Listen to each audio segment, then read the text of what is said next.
does the right shaft really matter? We're not talking just about the driver or the irons, we're talking about all the way through the bag. Does a really good custom fitting make a big difference, a small difference, or no difference at all, versus something that's about right for your game? Let's go and find out.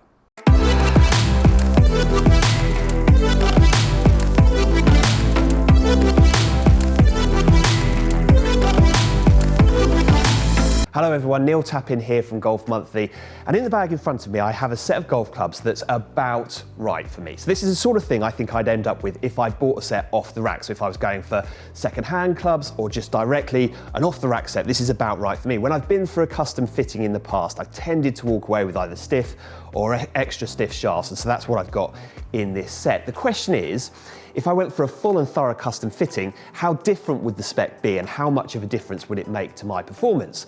To find out, we've come down here to Golf Principles, one of the UK's leading custom fit specialists, and we've teamed up with KBS shaft manufacturer to find out what a fully custom fit set looks like and how the performance differs. Right, let's go and find out.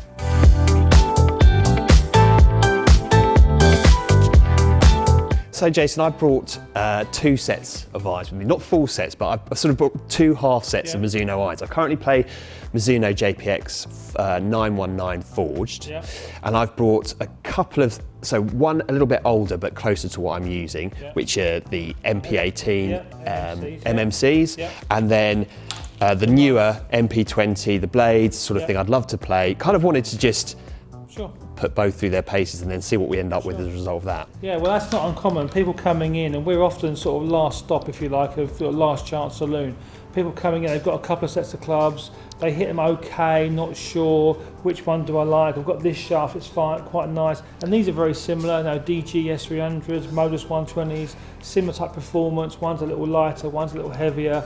I'm not sure where I should be. So going forwards, those of you watching this, in my experience, a lot of people are more weight sensitive than they are flex sensitive. So this will be interesting today to see how we go using the KBS models, because they do range in weight and flex as well. So that's what's interesting about using KBS today.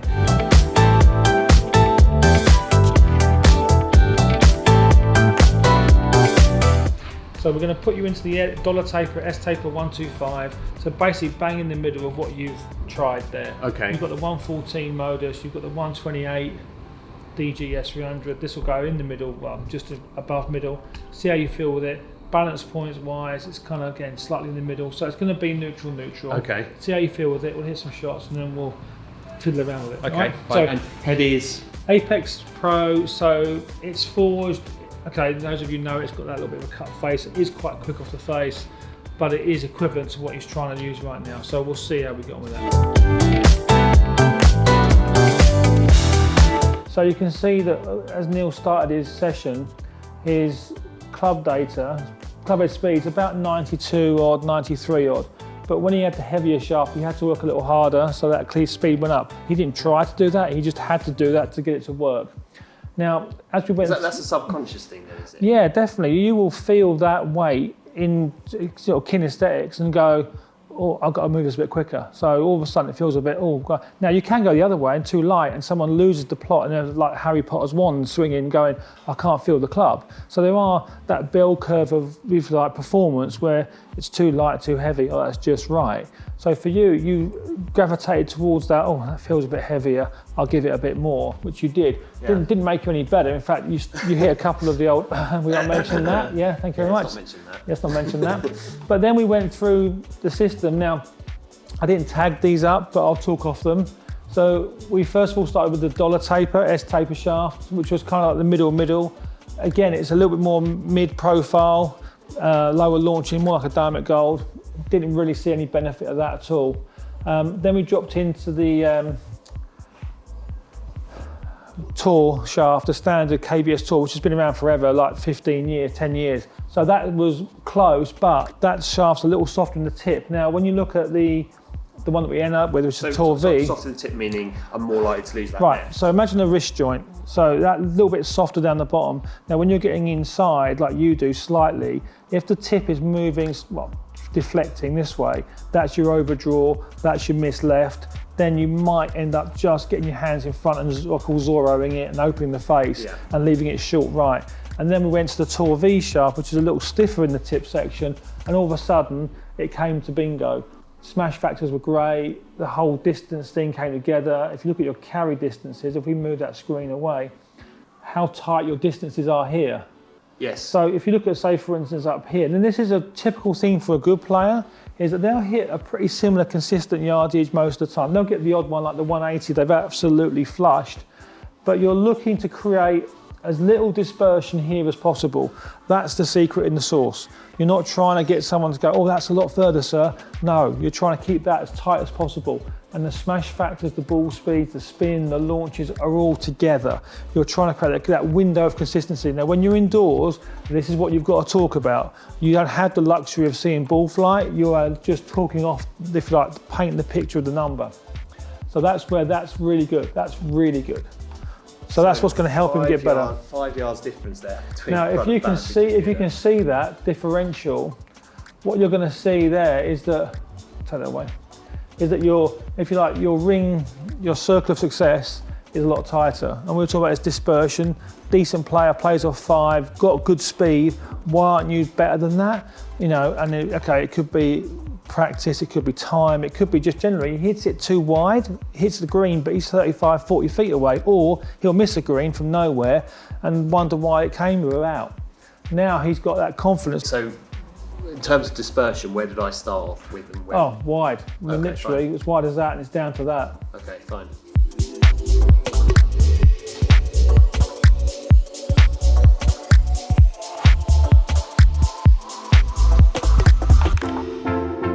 So hybrid-wise, I've selected the Cobra King Speed Zone, current range, so brand new, and it's got their sort of a stock stiff shaft in it. Again, it would be about right for me. I love the way this club looks down behind the ball, so I'm really interested to test it out. Also very interested to find out, you know, if I was to put something in like this in play, how different it would be to using something that was actually fitted for. Let's find out.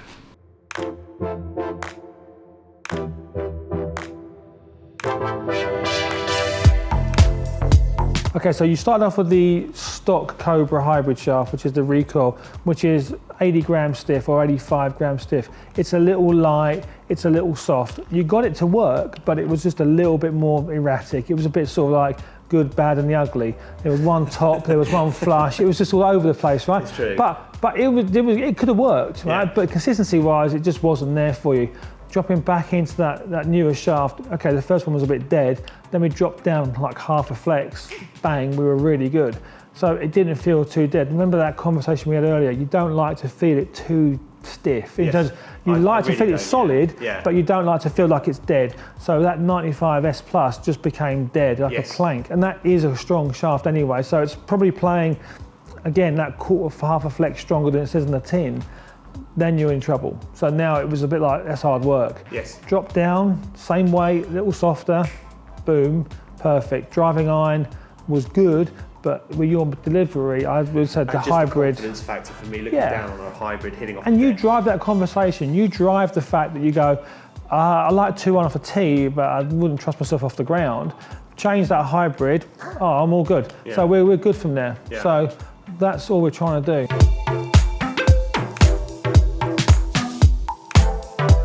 So this is the fairway wood that I've chosen. This is a Callaway Steelhead XR. It dates back to, I think it was launched in July 2017. And when I first hit this, I really liked it. I felt like I could get it up and away without trying to sort of hit it too hard. And actually, without being fitted for it, I put this in the bag for a little bit, probably about a year or so ago. So I would be very interested to see what Jason says about the performance of this versus what I end up in. Let's go find out.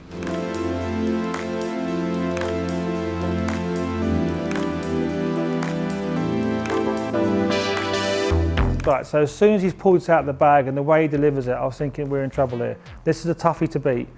Launches it good, it's slightly lighter, easier to get in the air. It was always going to be, with Neil's delivery, this was going to be a toughie. So, by the way, this is really good for him. They wouldn't have to change this. You know, it's a little spinny for him into the winded struggle, but it's not a bad piece of kit. And absolutely, this is the blind squirrel moment. Even though someone who's experienced as Neil, this is actually someone that's found something that works. Now, how do we beat that? Do we beat that? Well, we give him an option. So we went sub-zero, moved the loft to 16, because this one's quite lofted. These come out sort of about 15.75. So moved this up to 16 degrees for him, kept the weight forward, try and kill the spin, but keep the launch. A slightly heavier shaft. Now, normally we would go down in sort of 10 or 15 gram drops. So he's 125, 95, probably would go 80, 85, maybe 75 max. But this one's actually 65. So we've dropped right down because this one being lighter, faster, again, he likes a bit of pop in it to be able to feel he can get it in the air.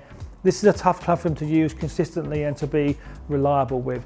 So we've given him an option with the TD shaft, 6004, a little bit sort of, again, a touch more weight than his one, but in essence quite light, but it worked.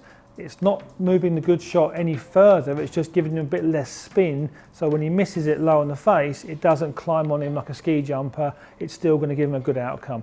But a tough one to beat, and one of those moments where you just, hey, hands up, this is good for you, it works. If you want to improve it and kill some of the spin, this is where we're at.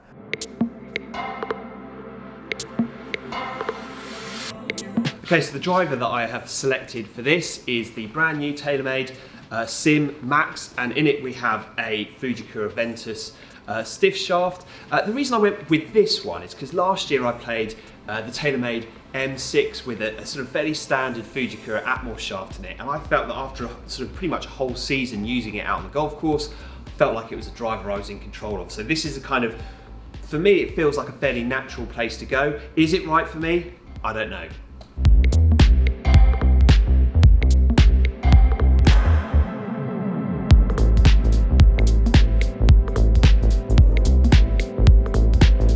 Okay, so really interesting there with Neil. He's pulled out the Sim Max 9 degree with the Ventus stock 6S, and he hits it really good, and it's really good. The one thing about it is that you could probably argue that you could improve would be the dispersion. His bad shot is a slight bleed right. This does bleed a bit too much to the right, but in terms of performance and what it's doing for him, it's really, really good. You know, we had the category 4. Now, I was saying off camera that normally I would fit for a different shaft for the driver as opposed to the fairway wood because the collision is slightly different. Because he's shallow, this is one of the few times where actually you matched up like for like and see where it went. It was pretty good. It was a little tighter. It didn't give him any real up sort of shoot in ball speed. It gave him a bit better dispersion, but the good shot with that was still really good. So would you change it? Would you not? No is the answer. You'd keep it what he's got.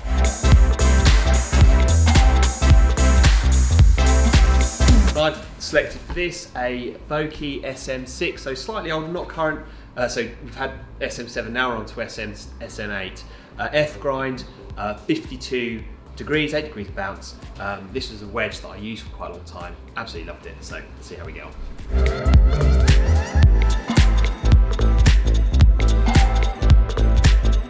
Neil's got his favoured old SM6 here with a stock SM6 wedge shaft in it, which actually is perfectly good. The right sort of weight, it's a little softer. I quite like the idea of going a little softer in the wedges.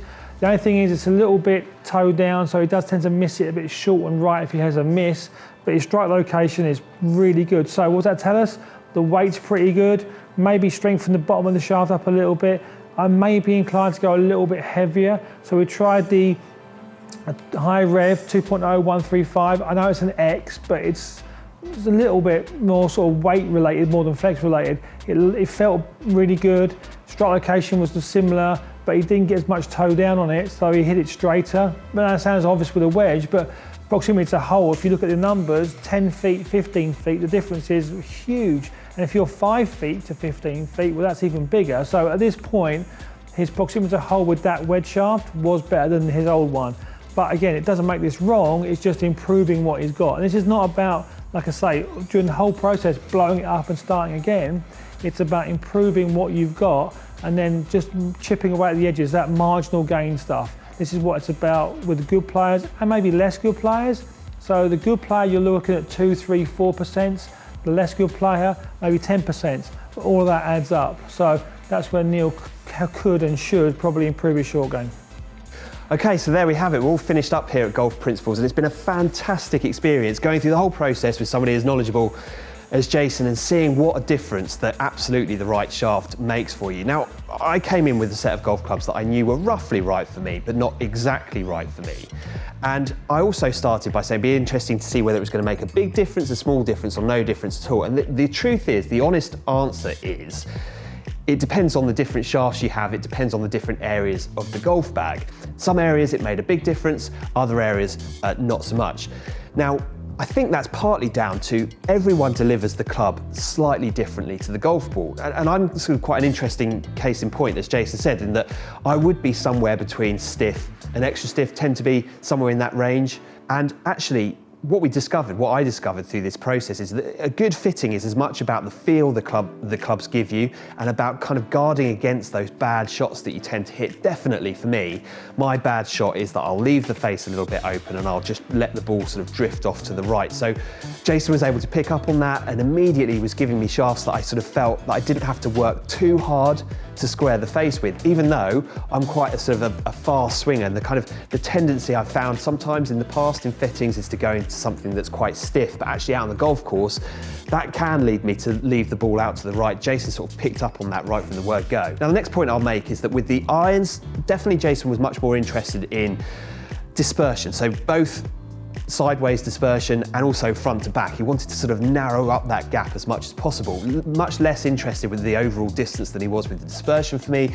And we saw that when I got into the final KBS shaft that I was fitted for, just how much that circle became a lot tighter. It felt great in my hands. It felt like I could hit good shot time and time again without having to swing too hard at the ball, without having to really work so hard to square the face. And the final thing I'll say is I was really surprised, fascinated by the wedge element to this. I've never really thought too much about the shafts that I'm putting into my wedges, and actually that made a big difference too. You can see a difference in the way that the golf club is delivered to the ball by virtue of a slight change in the shaft that Jason was giving me. So I think the last thing I'll say is it's all food for thought for you out there. If you do buy a set of golf clubs that are completely off the rack, that you know are roughly right for you, but you're not sure, you will be giving up on something. And it depends, you'll be giving up more in certain areas of the bag than you will in other areas. You saw with me that my fairway wood and my driver were about right, the other areas not so much. So the point is, it's a little bit more of a lottery. And don't forget, golf clubs, even if you are buying them secondhand or you're buying them sort of straight up off the rack, they're still an expensive investment, and they're precision tools. They're tools that have to work with your swing, and if you fall out with them, it can be a false economy. You can end up having to go back to the well, pay again to get something that's absolutely spot on for you. So there you have it. Thanks very much for watching. I hope you've enjoyed the video. Please do leave some comments below. What did you think, firstly, about the fitting? What did you think about the shafts that I was fitted into? And do you think that in the past you've made mistakes with your equipment? What have you learned? Really interested to hear your thoughts and spread those around amongst all the people watching this. It could really help someone who's going through a similar process in the future. But for now, from Golf Principles, it's goodbye.